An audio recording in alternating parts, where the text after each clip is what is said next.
They say Harbor Point never really shuts down. Even when the ferry terminal closes at midnight, even when the fog settles so thick that you can't see your own hands, something out there stays awake. Something watches the shoreline, waiting for anyone foolish enough to linger. I never believed the stories, not until the night I became the last person left inside that terminal. I had taken a temporary security job, overnight watchman. The regular guy had quit suddenly, handing in his badge without a word. Management brushed it off as fatigue, but the way he kept staring at the water, like it was staring back, stayed with me. My shift started at 11 p.m. Just a quiet night, they said. Keep the lights on, walk the patrol route, and don't worry about the sounds. Old buildings make noises. Harmless. But Harbor Point wasn't harmless, and the noises weren't old pipes. I know that now. The fog rolled in fast, swallowing the docks and muffling the world until everything felt underwater. The ferry horns had stopped hours earlier. The waves were slow and heavy, hitting the pylons with the rhythm of something breathing. Inside the terminal, lights flickered like they were struggling to stay awake. Every step echoed too loudly, like the building was hollow, or listening. I tried to shrug it off. I had a thermos of coffee, a flashlight, and a list of checkpoints to scan. Easy money. But when I walked past the boarding gates, all three of them were open. They weren't supposed to be. I figured the evening staff forgot to lock them, so I pushed the first one closed and slid the bolt into place. The metal screeched across the floor. When I turned around, the other two gates were open again.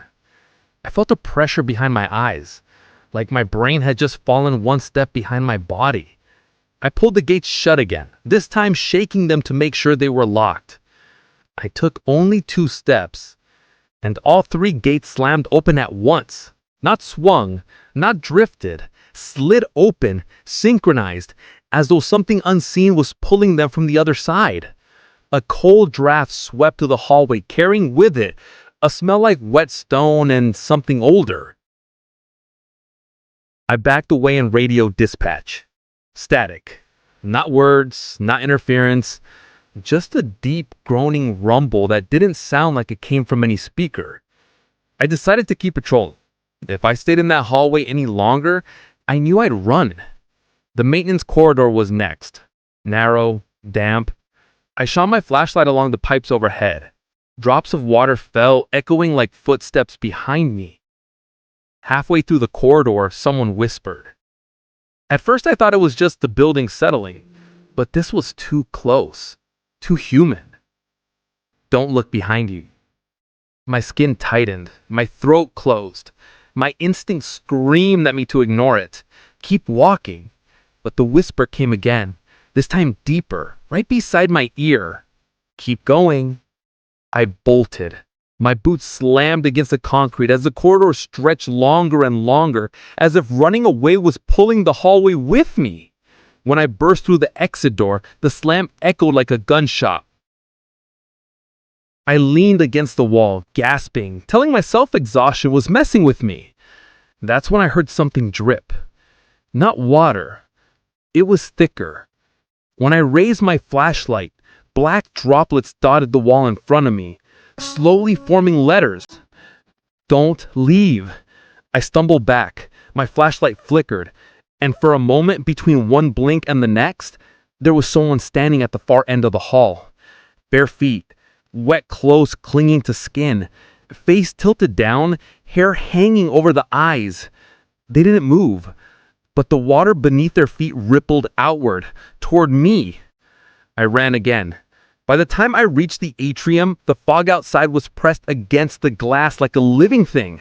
The lights hummed, shadows stretched wrong, and in the center of the room the floor was wet. A trail of footprints led from the boarding gates to the maintenance hallway and then toward me. I froze. The footprint stopped exactly where I was standing. Then came the ferry horn. It blasted through the fog so loudly the windows vibrated. But ferries weren't running, and I hadn't seen a single vessel out on the water since my shift began. The horn sounded again, and again, each blast closer, until it felt like it was right outside the entrance. I walked toward the glass doors, not wanting to, but unable to stop myself. The fog pressed forward, swirling, pulsing. Something moved inside it. Something tall, shifting like a shadow caught underwater. I unlocked the door without meaning to. My mind acted on its own, like someone else was inside my body making the decisions. As the door cracked open, cold air surged in. A wet handprint appeared on the glass from the outside. Then another. And another. Closer. Closer. Something whispered just above me. Last call. The floor beneath me vibrated as if the entire building had lifted slightly, like the terminal itself had become a vessel preparing to depart. I burst out from behind the counter and sprinted toward the exit. I didn't care what was waiting outside. Anything was better than staying in there another second. The door slid open, on their own.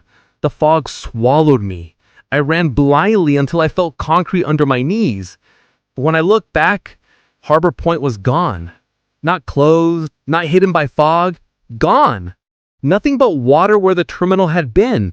The lights, the docks, the entire building, erased. The sun didn't rise for another 3 hours. I sat there the entire time, shaking, listening to the water breathe. They found me at dawn, wandering along the breakwater, soaked to the bone. I told them the terminal vanished. They told me Harbor Point closed down years ago, abandoned, condemned, scheduled for demolition. But every night since then, just before midnight, I hear the ferry horn through my window. Soft at first, then louder, calling. And I know one night, they'll expect me to board.